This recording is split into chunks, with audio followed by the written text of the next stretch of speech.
Nos próximos 3 vídeos, seguindo a sequência de Romanos, agora Romanos 1, 8 a 15, nós vamos estudar algumas coisas que todo cristão deveria ser. Paulo dá alguns exemplos extraordinários de como o cristão deve proceder, mas ele deu exemplo. E há um sentido em que nós devemos imitar o apóstolo. O texto é Romanos 1, 8 a 15, eu vou ler aqui, depois eu vou destrinchar o texto nos próximos vídeos. Primeiramente, verso 8, 1, 8. Primeiramente dou graças a meu Deus, mediante Jesus Cristo, no tocante a todos vós, porque em todo o mundo é proclamada a vossa fé. Porque o Deus a quem sirvo em meu espírito no evangelho de seu Filho, é minha testemunha de como incessantemente faço menção de vós em todas as minhas orações, suplicando que, em algum tempo, pela vontade de Deus, se me ofereça boa ocasião para visitar-vos. Porque muito desejo ver-vos, a fim de repartir convosco algum dom espiritual para que sejais confirmados. Isto é, para que em vossa companhia reciprocamente nos confortemos por intermédio da fé mútua, vossa e minha. É porque não quero, irmãos, que ignoreis que muitas vezes me propus ir ter convosco no que tenho sido até agora impedido, para conseguir igualmente entre vós algum fruto, como também entre outros gentios. Pois sou devedor tanto a gregos como a bárbaros, tanto a sábios quanto a ignorantes. Por isso, quanto está em mim, estou pronto a anunciar o evangelho também a vós outros em Roma. Então, Paulo nos mostra aqui o que todo cristão precisa ser. E como eu disse na introdução, Paulo foi um cara que várias vezes disse assim: sede meus imitadores como eu sou de Cristo. E nós precisamos imitar Paulo em suas atitudes em relação à igreja de Roma. Então é isso que nós vamos trabalhar agora neste vídeo. A primeira coisa que Paulo nos ensina e que nós devemos segui-lo é que nós temos que ser pessoas que intercedem por outras pessoas. É uma coisa muito legal esta. Quando os irmãos entre si buscam ajudar uns aos outros. Vários homens de Deus tiveram influência sobre a minha vida de pregador. Alguns deles me impactaram muito, especialmente Spurgeon, que era um pregador inglês, e eu costumo dizer que uma das primeiras pessoas que eu quero ver ao chegar ao céu é ele, por ter sido grande bênção em minha vida, ensinando-me a pregar teocentricamente. Eu desejo encontrá-lo um dia e lhe dar um grande abraço em gratidão por sua grande influência sobre o meu ministério. Eu creio que o apóstolo Paulo também foi essa espécie de homem influente na vida de muitas pessoas. Todos nós temos uma grande dívida para com estes homens a quem Deus dotou com tanto conhecimento e sabedoria. Ele nos tem influenciado muito pelo que ele escreveu. Ele foi um dos maiores homens de Deus em toda a história da igreja cristã. E aqui neste texto que eu li agora há pouco, ele nos ensina como devemos viver neste mundo. Depois de introduzir a carta nos 7 primeiros versos, que estudamos nos 3 últimos vídeos, agora ele compartilha com aqueles a quem ele nunca havia visto antes os motivos pelos quais a carta é enviada. Ele revela algumas características do caráter cristão que deveríamos ter. Primeiro, todo cristão deveria imitar Paulo no sentido de ser um homem agradecido. Veja o que ele fala no verso 1:8. Primeiramente, dou graças ao meu Deus mediante Jesus Cristo, no tocante a todos vós, porque em todo o mundo é proclamada a vossa fé. Ao iniciar sua carta aos Romanos, Paulo lhes diz de seu agradecimento a Deus por eles. Não se vê nenhum ciúme pelo fato de os crentes de Roma serem exemplares na sua fé. Paulo não foi o fundador dessa igreja. Ela havia sido fundada por outra pessoa. E muitos homens geralmente ficam com ciúmes quando veem pessoas em grande ascensão espiritual, desfrutando de grandes bênçãos espirituais. Ao invés de ficar com ciúmes, Paulo foi muito agradecido a Deus. Ele louvou a Deus pelo que Deus estava fazendo através da vida de outros crentes de Roma. Cada um de nós deveria aprender a agradecer pelo que Deus faz na vida de outras pessoas no meio da nossa pequena comunidade. Na verdade, sabemos que um espírito agradecido é resultado da ação de Deus em nossa vida. E Paulo aprendeu pela experiência o que ele próprio haveria de ordenar a seus irmãos da igreja de Tessalônica. Veja o que ele diz à igreja de Tessalônica. Ele fala assim: em tudo dai graças. Por quê? Porque esta é a vontade de Deus em Cristo Jesus para convosco.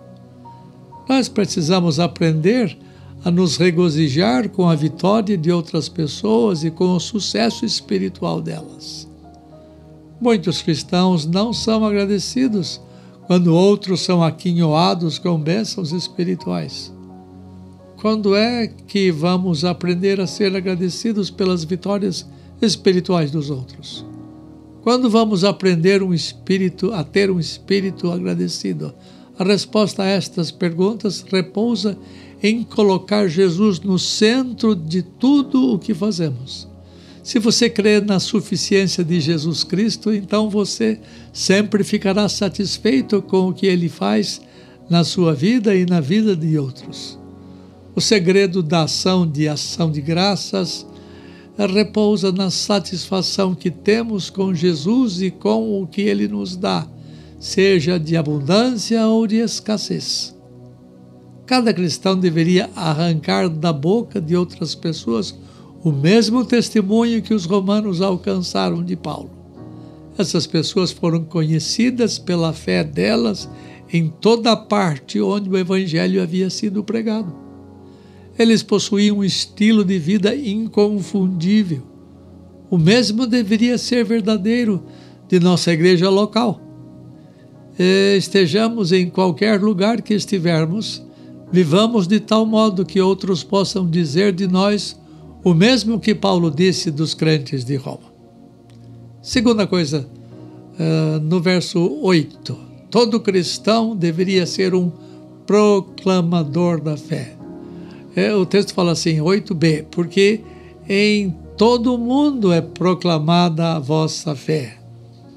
A palavra mundo, em grego é cosmos, significa aqui o limite onde chegou o evangelho naquela época. Provavelmente a fé dos romanos chegou aos limites do Império Romano. O evangelho foi pregado em todas as regiões do mundo onde o império estava exercendo o seu poder. E a pregação foi proclamada. Terceira coisa, todo cristão deveria ser engajado na verdadeira adoração. O verso 1:9 diz, porque Deus a quem sirvo em meu espírito. Paulo era comprometido e engajado na verdadeira adoração. Aí você pergunta, onde é que Paulo está falando de adoração nesse verso? Na verdade, o verso traduzido como servir é a palavra grega, é o verbo grego latreuo, que deveria ser traduzida como adorar. O Deus a quem adoro, não é? Essa deveria ser a tradução. Paulo não era um homem somente preocupado com as relações horizontais entre os crentes, mas preocupado também e especialmente na relação vertical com Deus na adoração. Quando ele fala a quem adoro em meu espírito, ele está falando numa adoração sincera que vem do coração. A palavra espírito aqui é sinônimo de interioridade em contraste com a exterioridade da adoração. Nós cristãos deveríamos ser comprometidos na verdadeira adoração que Jesus recomenda em João 4, 20 a 24, e é endossada por Paulo em Romanos 12, 1 a 21. Quarta verdade: todo cristão deveria ser comprometido com a intercessão. Veja o que diz o verso 9. 1:9. Porque Deus, a quem adoro, a quem sirvo em meu espírito, no evangelho de seu Filho, é minha testemunha de como incessantemente faço menção de vós. O ministério de Paulo não era somente de pregar o evangelho, ele também era comprometido com o ministério da intercessão. A vida de oração era prioridade na vida de Paulo em relação aos crentes de Roma. Certamente Paulo tinha uma lista dos crentes pelos quais ele orava. Ele era um homem de oração, sua oração não era egoísta, mas altruísta, pensando no bem-estar dos seus irmãos na fé. Veja o exemplo de comprometimento da intercessão de Paulo com relação a outras igrejas. Só vou ler textos longos aqui, mas que são necessários. Efésios 3, 14 a 19. Por esta razão me ponho de joelhos diante do Pai. Olha a submissão dele. Me ponho de joelhos diante do Pai, de quem toma o nome toda a família, tanto no céu como sobre a terra, para que, segundo a riqueza da sua glória, vos conceda que sejais fortalecidos com poder, mediante o seu Espírito no homem interior. 17. E assim habite Cristo pela fé, estando vós arraigados e alicerçados em amor, a fim de poderdes compreender com todos os santos qual é a largura, qual é o comprimento, a altura, a profundidade, e conhecer o amor de Cristo que excede todo o entendimento, para que sejais tomados de toda a arma da plenitude de Deus. Também em Filipenses 1, 9 a 11, ele faz a oração, olha só, e também faço esta oração. Veja o conteúdo da oração de Paulo pelos Filipenses.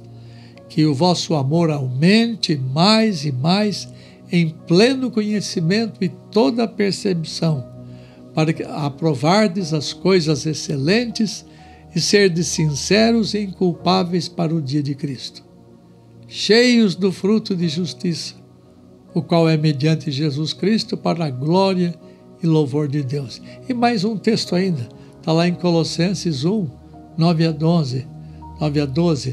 Por esta razão também nós, desde o dia em que o ouvimos, não cessamos de orar por vós e de pedir que transbordeis de pleno conhecimento da sua vontade em toda a sabedoria e entendimento espiritual, a fim de viverdes de modo digno do Senhor, para o seu inteiro agrado, frutificando em toda boa obra e crescendo no pleno conhecimento de Deus, sendo fortalecidos com todo o poder, segundo a força da sua glória em toda perseverança e longanimidade, com alegria, dando graças ao Pai, que vos fez idôneos à parte que vos cabe na herança dos santos na luz.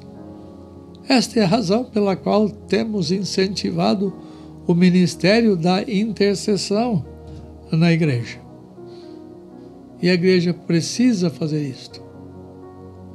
Nós precisamos aprender a velar uns pelos outros na igreja. O certo é você ter uma listinha dos membros da igreja com os quais você se relaciona e todo dia orando, olhando na listinha, um por um, intercedendo pelas necessidades de seus irmãos.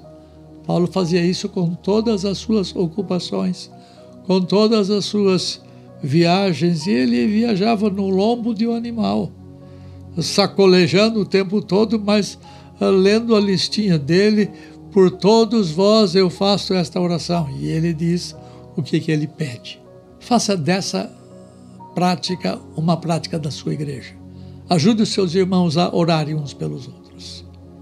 Essa é uma coisa importante que a igreja de Deus, as igrejas locais de Deus devem ter como hábito.